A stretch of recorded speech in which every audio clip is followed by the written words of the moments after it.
우리는 지난 시간에 예수님에 관해서 우리가 공부를 했습니다. 아마 몇 주 동안은 더 예수님에 관해서 살펴볼 예정입니다.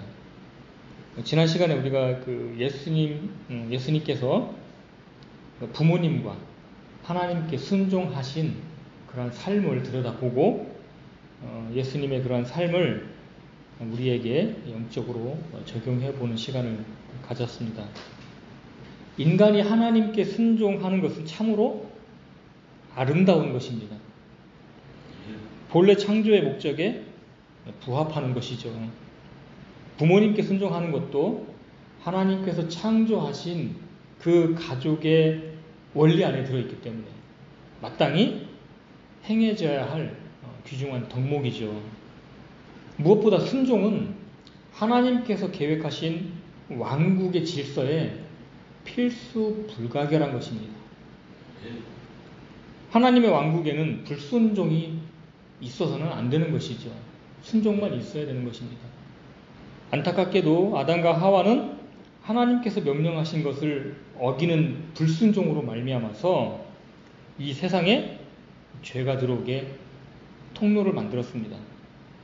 그들이 범한 한 가지의 불순종이 원인이 돼서 이 세상에 엄청난 비극을 초래했죠. 하나님의 왕국의 질서는 크게 훼손되었고 하나님의 이름이 불명예스럽게 되었고 원수에게 비방거리를 제공하는 그러한 일이 발생되고 말았습니다. 그런데 그러한 일만 발생한 것이 아니라 아담 자신뿐만 아니라 온 인류가 그 죄로 말미암아 생겨난 저주는 그들 스스로 극복하기 어려울 만큼 매우 비참한 상황에 놓이게 되었다는 것입니다. 결국 불순종이라는 것은 하나님께 불명예스럽게 하는 것은 물론이고 우리 자신에게도 굉장한 불행을 가져온다는 것입니다. 오늘날 가정을 살펴보면 자식이 부모에게 또 부모가 자식에게 합당하게 하지 못해서 참으로 돌이킬 수 없는 가정의 불화라든지 말할 수 없는 비참함이 발생합니다. 정말 가정다운 가정을 보기가 매우 힘든 이 시대를 살아가고 있지요. 우리 각 개인의 삶에서 나는 가볍게 여기는 작은 불순종, 내가 아주 가볍게 여기는 불순종 하나는 마치 무엇과 같으냐면 댐에 구멍을 내는 것과 같습니다. 그 작은 구멍은 커다란 문제를 안 만들 것처럼 생각이 되지요. 그러나 댐이 무너지는 것은 작은 구멍에서부터 시작이 된다는 것입니다. 그래서 큰 재앙을 나중에 초래하게 되는 것입니다. 그래서 하나님을 의식하며 아주 작은 것 하나라도 기꺼이 순종할 때 그것은 하나님을 매우 기쁘게 해드리는 것이고 나 자신과 또 주변에 선한 영향력을 만들어내는 것입니다. 우리는 늘 순종하면 의무라고만 생각이 듭니다. 짐이라고 생각을 하는 것이죠. 그렇게 생각할 것이 아닙니다. 순종은 하나님을 진짜 기쁘게 해드리는 것이고 그리고 내가 뿌린 그 선한 것들이 나중에 내게로 돌아올 열매들로 맺어진다는 거예요. 즉 내가 수확하게 될 보상으로 돌아온다라는 점을 우리는 깊이 생각을 해야 됩니다. 그래서 매 순간 우리는 불순종이 아니라 순종이라는 씨를 뿌려야 되는 것이죠. 왜 경배 받으시고 찬양 받으셔야 될 그 영원하신 하나님께서 이 땅에 육신을 갖고 오셔서 육신의 몸으로 오셔서 왜 그렇게 순종하는 삶을 사셔야 했습니까? 그 순종이 매우 하나님 앞에 값진 것이고 아름다운 것이고 그것이 하나님의 왕국에서 반드시 필요한 것이기 때문에 그분께서 친히 그러한 순종의 삶으로 모범을 보이신 것이지요. 예수님은 영원하신 하나님이시기 때문에 누군가에게 순종할 필요가 전혀 없으신 분입니다. 그러나 그분께서 피조물처럼 인간으로 오셔서 그렇게 순종한 것은 순종이 얽매이거나 단순히 짐이거나 그런 것들이 결코 아니라는 거예요. 그거는 하나님을 기쁘게 하시는 것이고 하나님의 왕국을 아름답게 하는 것이고 그 질서를 유지하는데 반드시 필요하다는 것입니다. 오늘은 예수님의 또 다른 복종, 또 다른 순종에 대한 부분을 말씀을 드리려고 합니다. 특히 인간의 법에 순종하신 예수님을 생각해 보려고 합니다. 자, 마태복음 22장을 열겠습니다. 마태복음 22장 15절로 22절입니다. 아주 이제 유명한 이야기죠. 제가 받들어 읽겠습니다. 마태복음 22장 15절로 22절. 그때에 바리새인들이 가서 어떻게 자기들이 그분의 말로 함정에 빠뜨릴까 의논하고 자기 제자들을 헤롯 당원들과 함께 그분께 보내어 이르되 선생님이여 우리가 알기에 선생님은 진실하시고 진리 안에서 하나님의 길을 가르치시며 또 아무도 신경 쓰지 아니하시나니 선생님은 사람들의 외모를 중히 여기지 아니하시나이다. 그런즉 선생님은 어떻게 생각하시나이까? 우리에게 말씀해 주소서. 카이사르에게 공세를 바치는 것이 율법에 맞나이까? 맞지 아니하이까? 맞지 않나이까? 하거늘 예수님께서 그들의 사악함을 아시고 이르시되 너희 위선자들아 너희가 어찌하여 나를 시험하느냐 공세돈을 내게 보이라 하시매 그들이 데나리온 하나를 그분께 가져오거늘 그분께서 그들에게 이르시되 이 형상과 그 위에 쓰인 글이 누구의 것이냐 하시니 그들이 그분께 이르되 카이사르의 것이니이다 하매 그때 그분께서 그들에게 이르시되 그런즉 카이사르의 것은 카이사르에게 하나님의 것들은 하나님께 바치라 하시니 그들이 이 말씀을 듣고 놀라며 그분을 떠나 자기 길들로 가니라. 이 이야기는 아주 유명한 사건입니다. 다 아시는 내용일 거예요. 예수님은 언제 어디에 계시든지 간에 그분의 말씀과 행동은 종교적인 바리새인들의 모습과는 항상 달랐습니다. 언제나 그분의 인격이 빛났고 그분의 말씀은 항상 권위 있는 자의 말씀과 같았습니다. 그리고 이 세상의 지혜로 말씀하시지 않으셨지요. 이런 예수님을 시기하고 질투해서 바리새인들은 예수님께서 빠져나갈 수 없는 어떤 덫을 놓아서 예수님을 공경에 빠뜨리려고 하고 있습니다. 그들은 지금 예수님께 함정을 지금 놓고 있는 장면을 우리는 지금 읽었습니다. 여기 이제 두 부류의 사람들이 나오죠. 여러분들이 잘 아시는 것처럼 바리새인들에 속한 사람들하고 헤롯 당원에 속한 사람들이 이 두 부류입니다. 그런데 바리새인들과 헤롯 당원들은 원래 친구가 아니에요. 서로 적대적 관계에 있는 사람들입니다. 그런데 그들이 예수님을 공통의 적으로 여기고 그들은 야합해서 지금 합동 작전을 펼치고 있는 것이죠. 그들의 목적이 무엇입니까? 예수님이 매우 위험한 어떤 의미를 담고 있는 위험한 내용을 담고 있는 발언을 하게 해서 그래서 어떤 정치적인 발언을 하게 해서 예수님 그 말 속에 스스로 올무에 걸려 넘어지도록 하고 있는 것입니다. 그렇죠? 자, 15절에 보시면 중간쯤에 가서 어떻게 자기들이 그분의 말로 함정에 빠뜨릴까 의논하고 그분의 말로 함정에 빠뜨릴까 의논하고 그렇게 그들은 예수님이 스스로 걸려 넘어지도록 작전을 짜고 있는 것이죠. 진짜 어리석은 행동을 하고 있는 것입니다. 그 바리새인들이 또 그리고 헤롯 당원들이 이 두 부류가 가이사에 대한 충성을 놓고 서로 분파를 이루고 있는 상황입니다. 원래 이 바리새파들은 오늘날로 치면 근본주의자들에 해당되는 사람들이에요. 그러니까 이 바리새파 쪽 사람들은 이방인 군주인 가이사에게 복종하지도 말고 또 그 카이사르에게 세금도 내지 않아야 된다고 주장하는 쪽이죠. 반면에 헤롯 당원들은 우리나라로 치면 마치 일제시대에 있었던 친일파들처럼 이미 나라는 망했는데 당연히 일본을 섬겨야지. 그러니까 우리가 로마에 충성하고 로마에 세금을 바치는 것은 당연한 거야 라면서 그 로마의 권력에 굴복하고 그 로마에 빌붙는 그러한 부류가 바로 헤롯 당원들입니다. 그러니까 상극이죠. 사실은 바리새인들하고 헤롯 당원들은 사실은 서로 상극인 사람들이에요. 서로 상극인 사람들이 예수님을 올무에 빠뜨리게 하기 위해서 지금 결탁하고 있는 것이죠. 그런데 이들이 얼마나 야비한지 16절을 보면 잘 드러나 있습니다. 그들은 매우 겸손한 척 하면서 속에는 늑대의 이빨을 번뜩이고 있는 것이죠. 16절 보십시오.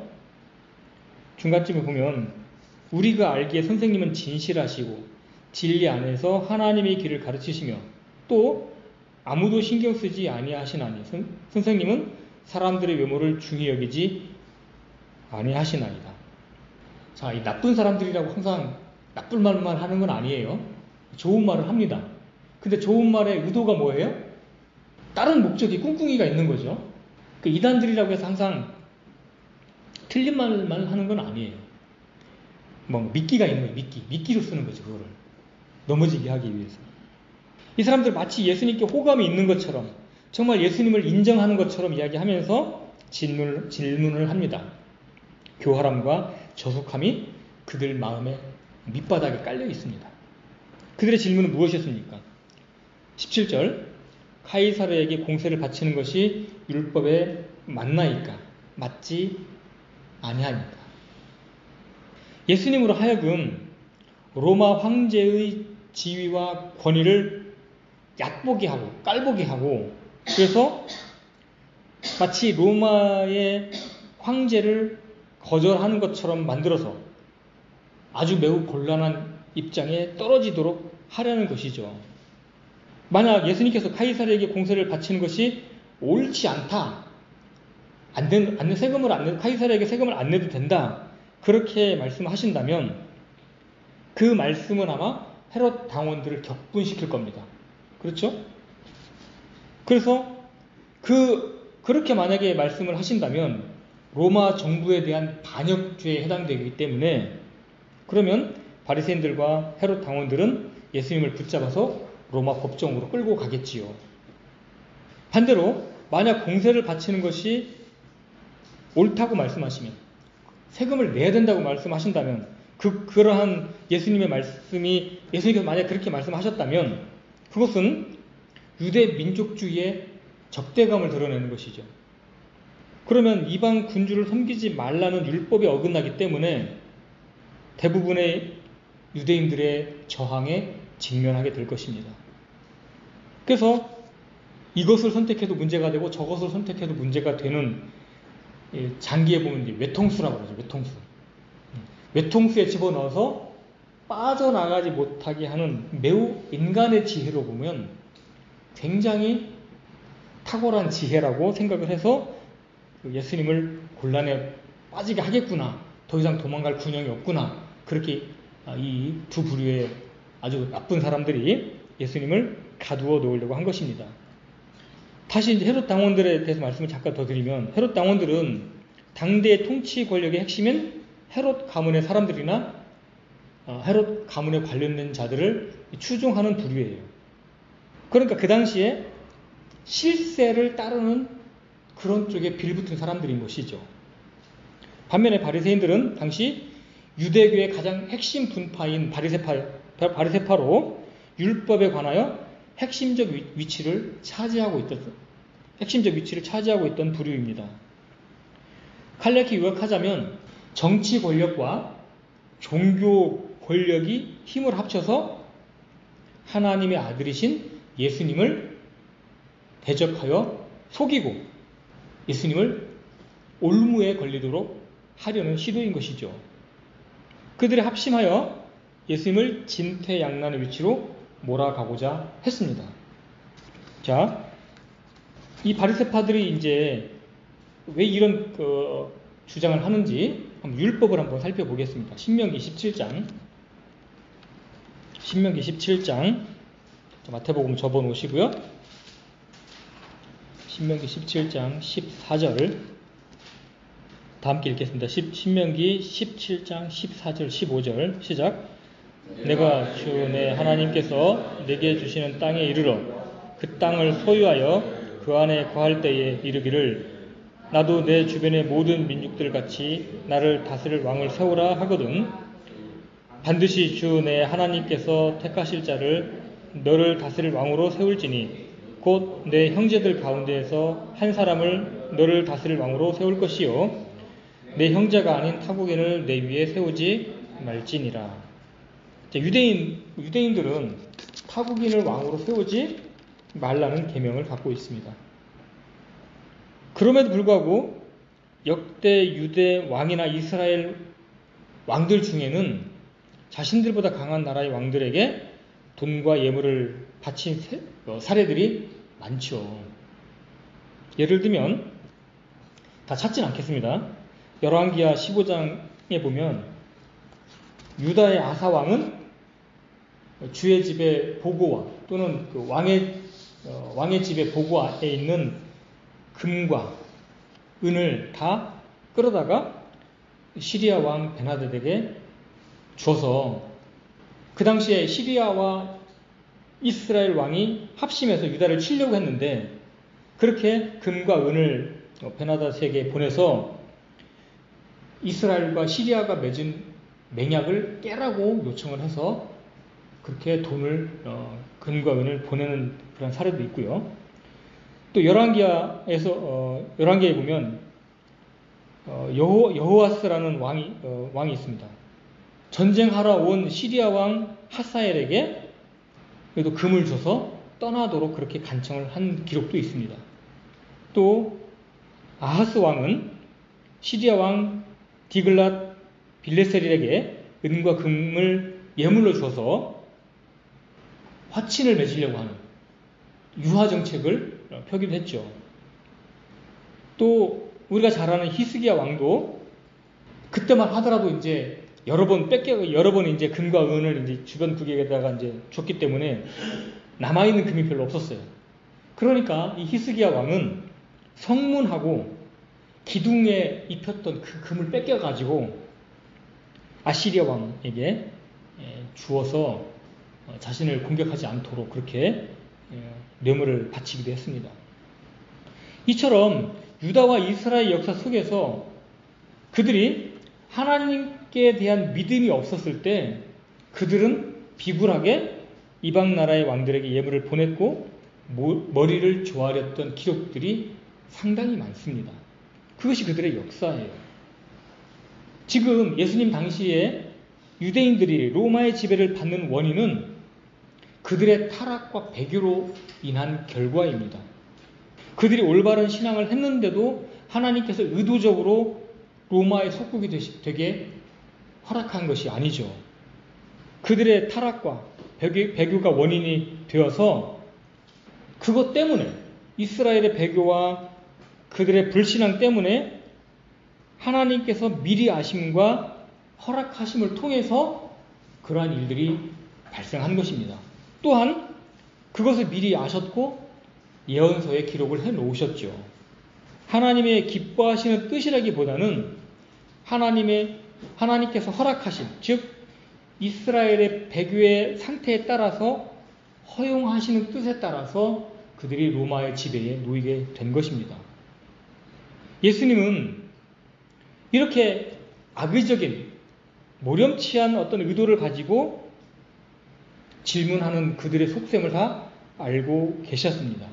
자, 마태복음 22장으로 다시 오셨어요. 18절에 너희 위선자들아 너희가 어찌하여 나를 시험하느냐.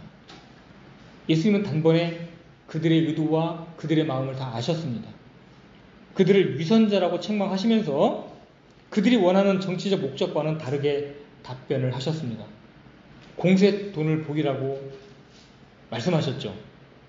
그래서 그들은 데나리온 하나를 그분께 가져왔습니다. 19절에 이 형상과 그 위에 쓰인 글이 누구의 것이냐? 그렇게 질문하셨습니다.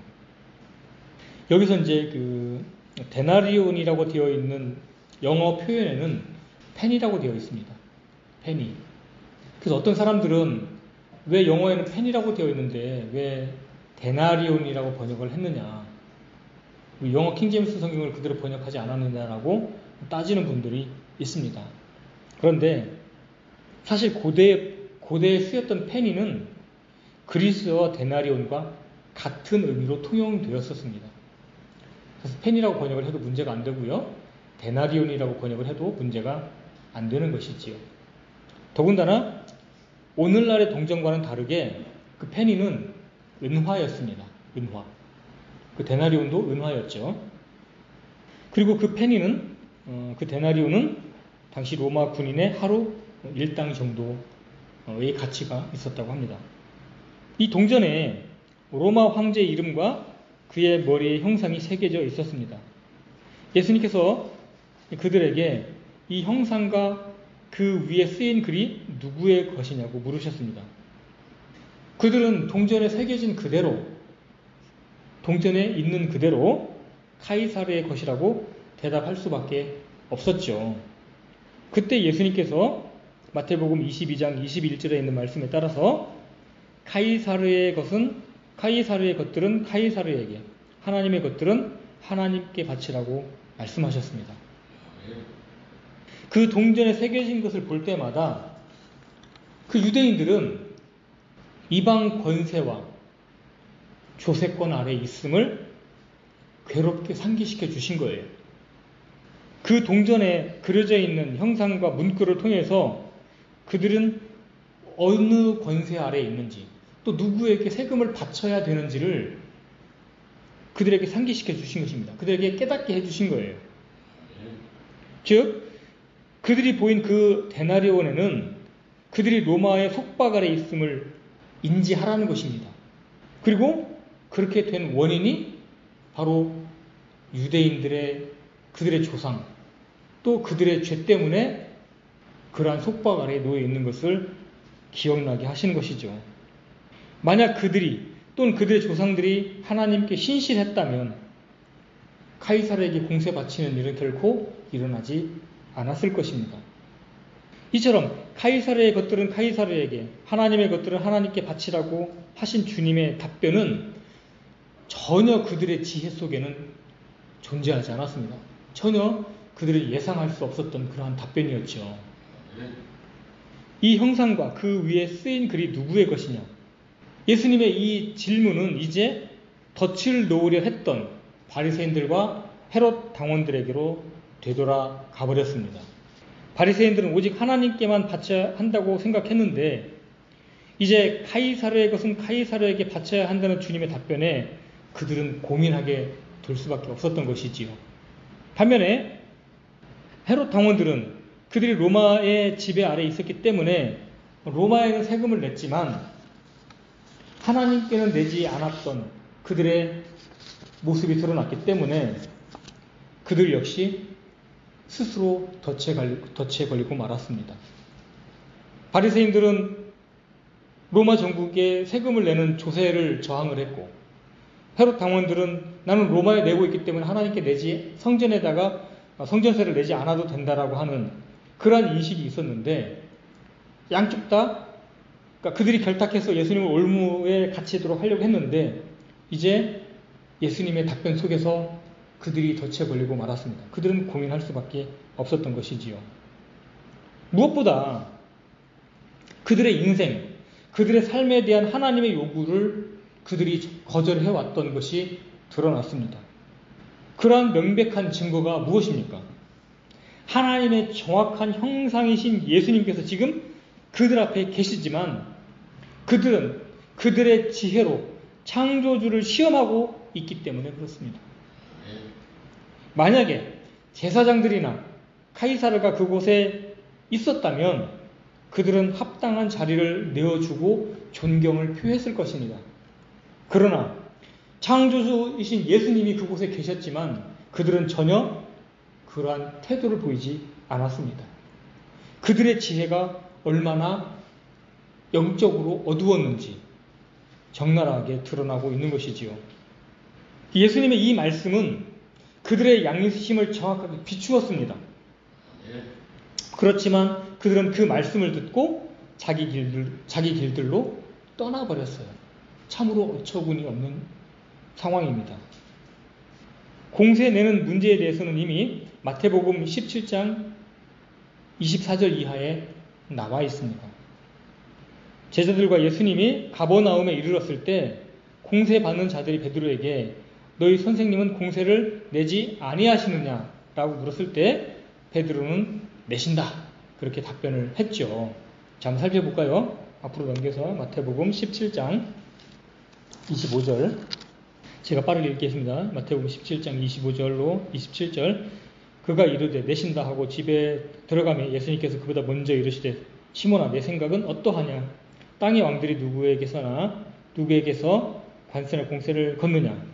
자기 자식들에게냐 타인들에게냐 하시니 베드로가 그분께 이르되 타인들에게서는이다 하매 예수님께서 그에게 이르시되 그렇다면 자식들은 면제되리라. 그럼에도 불구하고 우리가 그들을 실족시킬까 염려하노니 너는 바다에 가서 낚시 바늘을 던져 처음 올라오는 물고기를 잡으라. 내가 그것의 입을 열면 돈 하나를 발견하리니 그것을 가져다가 나와 너를 위해 그들에게 주라 하시니라. 왕에 속한 사람들, 왕의 가족에 속한 사람들은 세금을 내지 않는 것처럼 하나님께 속한 사람들은 이 땅에서 면세의 특권이 있지만 사람들을 실족시키지 않기 위해서 공세를 내야 한다고 주님은 말씀해 주셨습니다. 그리고 기적적인 방법으로 예수님과 베드로의 공세를 내게 하셨습니다. 우리는 이 말씀에 따라서 우리는 하나님께 드려야 될 것은 하나님께 드리고 또 이 인간 정부에게 내야 될 것들은 내야 한다라는 주님의 가르침을 배울 수 있습니다. 그리고 아직 하늘의 왕국이 이 땅에 이루어지지 않았습니다. 우리는 이방인의 때에 살고 있습니다. 그렇기 때문에 그리스도인에게 면세의 특권이 아직은 있는 것은 아니라는 것이지요. 하늘의 왕국 곧 천년왕국과 영원한 왕국에서 성도들은 면세의 특권이 있지만 하늘의 왕국이 세워지기 전까지 성도는 이 땅에서 마땅히 세금을 내야 되는 것이지요. 자, 로마서 13장 7절, 로마서 13장 7절 함께 읽겠습니다. 시작. 그러므로 모든 사람에게 그들이 마땅히 받을 것을 주되 공세 받을 자에게 공세를, 관세 받을 자에게 관세를, 두려워할 자에게 두려움을, 존경할 자에게 존경을 주라.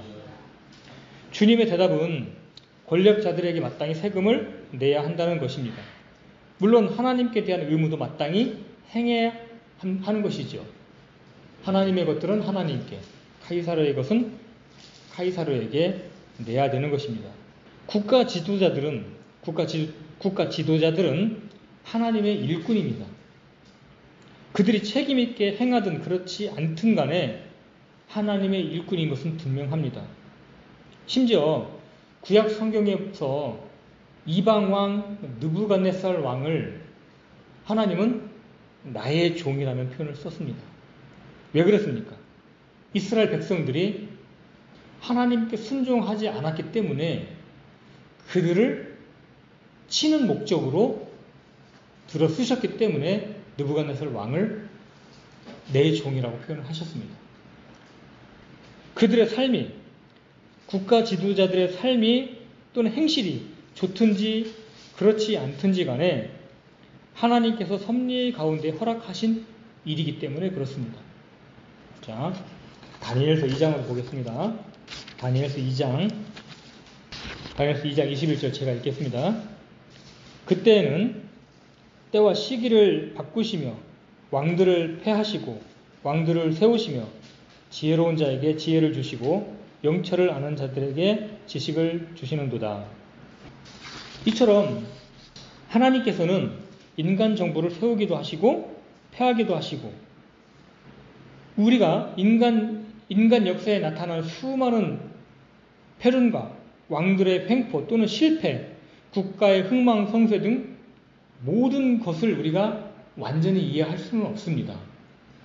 그러나 왕들과 통치자들은 궁극적으로 하나님의 통치 아래에 있다는 것입니다. 우리는 왜 그렇게 엉망진창인 왕들이 나왔고 또 제대로 된 왕들이 통치하지 못하고 그런 일들이 있었는지 우리는 다 알 수는 없어요. 또 우리나라의 역대 대통령들도 참 매번 통치가 이상하다라고 느낄 정도로 좀 적절해 보이지 않는 어떤 그런 대통령들이 나왔다는 것도 알 수 있습니다. 그러나 그 모든 권력은 위로부터 생겨난 것입니다. 비록 오늘날 우리는 시민들이 투표해서 국가 권력을 뽑고 있습니다. 그렇다 하더라도 하나님의 통치와 섭리 아래 있다는 것을 우리는 믿어야 됩니다. 그것은 어떤 사람이 세워지느냐는 시민들의 영적 상태에 따라 뽑히는 지도자들이 달라진다고, 그렇게 결정된다고 생각해야 되는 것이죠. 시민들이 영적으로 깨어있고 맑은 정신을 가지고 있다면 올바른 투표를 해서 합당한 지도자가 합당한 지도자가 선택이 되지만, 그렇지 못하고 기독교인들이 타락하고 배교에 놓여 있고 성도들이 합당한 살지 못하고 영적으로 어두워져 있다면 적절하지 못한 그러한 통치자가 나온다는 것입니다. 왜냐하면 하나님께서 그렇게 심판하시도록 섭리하시는 것이죠. 다시 로마서로 다시 돌아오겠습니다. 로마서 13장 1절로 6절입니다. 모든 혼은 더 높은 권력들에게 복종할지니 하나님으로부터 나지 않는 권력이 없으며 이미 있는 권력들도 하나님께서 임명하셨느니라. 그러므로 누구든지 권력에 거역하는 자는 하나님의 규례를 거역하나니 거역하는 자들은 스스로 정죄를 받으리라. 13장 3절 다 함께 읽겠습니다. 시작. 치리자들은 선한 일이 아니라 악한 일에 대한 두려움이 되나니 그런즉 내가 권력을 두려워하지 아니하느냐? 선한 일을 행하라. 그리하면 내가 바로 그에게 칭찬을 받으리라. 자, 이 위에 있는 권력들은 무엇을 위해서 그렇게 세우셨다고 되어 있습니까? 선한 일이 아니라 악한 일에 대한 두려움을 주기 위해서 그렇습니다. 곧 성도들이, 하나님의 백성들이 선한 일을 하고 살아야 되는데 그렇지 않고 악한 일을 하게 되면 그 위에 있는 권력이 우리를 심판한다는 것입니다. 자, 13장 6절. 이런 까닭에 너희가 공세도 바치나니 그들은 하나님의 사역자로서 바로 이 일에 항상 힘쓰니라. 우리가 지난 시간에 이제 이 말씀을 이제 놓고 보면 우리는 그러면 위에 있는 권력에게 무조건 굴종을 해야 되느냐? 그런 부분을 놓고 고민을 하지 않을 수 없습니다. 우리가 지난 시간에 살펴보았듯이 우선순위의 균형을 이루어야 됩니다. 부모님보다 하나님을 우선순위에 두어야 했던 것처럼 사람들의 권력보다 하나님께 우선순위를 반드시 두어야 됩니다. 네.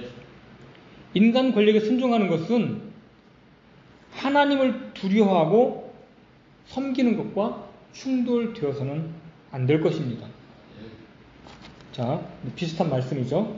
베드로전서 한번 살펴보겠습니다. 베드로전서 2장 13절입니다. 베드로전서 2장 13절로 17절 제가 읽겠습니다.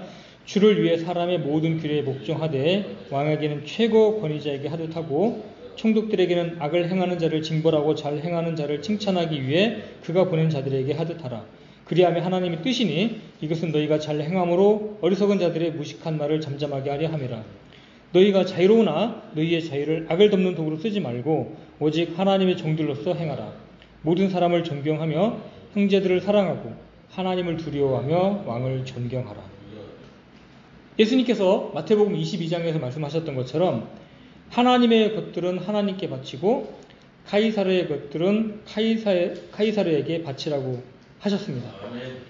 이 말씀 속에 우리는 두 가지 왕국에 우리가 속해 있다는 사실을 알 수가 있죠. 구원받은 성도는 두 가지의 본성이 있는 것처럼 구원받은 성도는 이 땅에서 살아가는 동안에는 두 가지 왕국에 속해 있다는 것을 알 수 있습니다. 먼저는 하나님의 왕국에 우리가 속해 있고, 또 다른 하나는 인간 정부에 우리는 속해 있습니다. 그렇기 때문에 우리는 섬겨야 될 대상이 두 곳이 있는 것이죠. 하나님을 향해서, 인간 정부를 향해서 우리는 양쪽 다 책임져야 될 의무가 있는 것입니다. 그래서 성도는 인간 정부에 합당하게 세금을 내야 되고 권력자들에게 복종해야 됩니다. 그래서 통치자들을 악의적으로 비방해서는 안 되는 것이죠. 또 우리가 면밀하게 또 이 시간에 다 살펴볼 수는 없지만, 우리 대한민국은 헌법에 따라 모든 주권은 국민에게 있고, 그 주권을 위임받은 일부 사람들이 대신해서 통치하는 구조입니다. 그것이 헌법에 명시되어 있습니다. 그래서 대통령이나 투표로 뽑은 의원들에 대해서, 그들이 행하는 정치 행위에 대해서 우리는 판단할 수 있습니다. 그러나 그것이 합법적이고 합당해야 한다는 것입니다. 그리고 하나님을 섬기는 것과 인간 정부를 따르는 것이 충돌할 때는 반드시 하나님께 먼저 충성해야 됩니다. 사도행전 5장 29절, 사도행전 5장 29절 찾으셨으면 함께 읽겠습니다. 사도행전 5장 29절 시작. 이에 베드로와 다른 사도들이 응답하여 이르되 우리가 사람들보다 하나님께 순종하는 것이 마땅하니라. 그렇죠. 우리는 아까도 우리가 베드로 전서에서 모든 사람을 존경하고 형제를 사랑하고 또 위에 있는 권력에 순종해야 된다고 얘기를 하고 있습니다. 그러나 하나님의 뜻과 상충될 때에는 우리는 사람들을 따르는 것보다 하나님께 순종하는 것이 마땅합니다. 예수님은 이 땅에 사시면서 부당하게 보이는 권력에도 순종하셨습니다. 예수님께서 계셨던 그 당시에는 이방나라 로마의 통치 아래에 있었습니다. 그러나 그 권력에 예수님은 저항하지 않으셨습니다. 그러한 대목을 우리가 생각을 해보면 참 가슴이 미어지죠. 만왕의 왕께서 한낱 피조물인 인간 왕에게 공세를 바친다라는 것이 어떤 면에서는 참 제가 볼 때 자존심이 상하기도 합니다. 말이 됩니까? 그러나 주님께서는 공세를 내셨습니다. 주님께서 친히 제정하신 율법 아래 오셔서 율법을 지키셨던 것과 같이 주님께서 섭리로 허락하신 그 인간 정부 아래 오셔서 그 인간 정부의 법에 복종을 하셨다는 것입니다. 예수님께서 이 땅에 오셔서 거절하신 것은, 이 땅에서 거역하신 것은, 이 땅에서 거부하신 것은 죄와 사탄뿐이었습니다. 예수님께서 노골적으로 국가를 대적하는 내용도 가르치신 적이 없습니다. 그렇게 행동하신 적도 없으십니다. 왜냐하면 앞에서 말씀드린 바와 같이 비록 불합리하게 보이는 국가와 통치자라 하더라도 인간 정부를 허락하신 분이 바로 하나님이시기 때문에 그렇습니다. 모순처럼 보이죠. 부당하게 보이죠. 그럼에도 불구하고 예수님은 인간 정부에 복종을 하셨다는 것입니다. 마치 마태복음 3장에서 예수님께서 침례를 받으실 때 하셨던 말씀, 이렇게 하여 모든 의를 성취하는 것이 우리에게 합당하니라. 그렇게 하셨던 말씀처럼 예수님은 이 땅에 사람의 몸을 입고 오셔서 사람이 행해야 될 모든 의무를 행하셨습니다. 모든 의를 행하셨습니다. 그래서 참 인간으로 오셔서 모든 의를 성취하신 것이죠. 하나님의 모든 율법과 명령뿐만 아니라 인간 정부의 법에도 복종을 하셔서 모든 의를 성취하신 것입니다. 인간 정부의 통치자들과 그들의 통치를 보면서 우리는 우리의 신앙을 뒤돌아 보아야 됩니다. 어쩌면 오늘날 우리가 보고 있는 우리 앞에 있는 통치자들의 모습은 어쩌면 우리의 영적인 자화상일 수도 있습니다. 우리 교회의 영적인 자화상일 수 있습니다.